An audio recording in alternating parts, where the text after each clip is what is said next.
Hello hello welcome back to another mini blog. আজ আমি আর চিঙ্কি বেরিয়ে পড়েছিলাম হাতিবাগানের উদ্দেশ্যে। যাচ্ছিলাম চিঙ্কির জন্য একটা ছোটো সালোয়ার বানাতে দিতে ফর দ্য ফার্স্ট টাইম।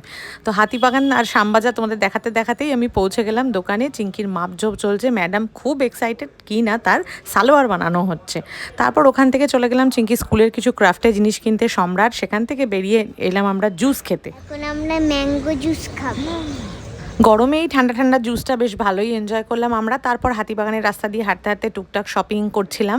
তারপর চলে গেলাম চিঙ্কি স্কুলের ক্রাফটেরই কিছু স্যাটিন ক্লথ দরকার ছিল সেটা কিনতে। দেন তার যে সালোয়ার বানাতে দেওয়া হয়েছে তার পায়ের জন্য কাপড় কিনতে। হাতিবাগান এসেছি, এইসব কেনাকাটা তো হবেই। তারপরে যা গরম, বাপরে বাপ, দুজনের হালত আমাদের টাইট। মামের আরও কিছু কাজ ছিল, বাট আর আমরা গরমে পারিনি, বাড়ির দিকে রওনা দিয়ে দিয়েছি। গাড়িতে উঠে এসির ঠান্ডা হাওয়াটা পেয়ে তারপর শান্তি পেয়েছি। তো চলো, এই ছিল আজকের একটা ছোট্ট মিনি ব্লগ। আশা করছি তোমাদের এই মিনি ব্লগগুলো ভালো লাগছে। ভালো লাগলে অতি অবশ্যই লাইক কমেন্ট করো, আর চ্যানেলে নতুন এসে থাকলে আমার চ্যানেলটা অবশ্যই সাবস্ক্রাইব করো বাবা।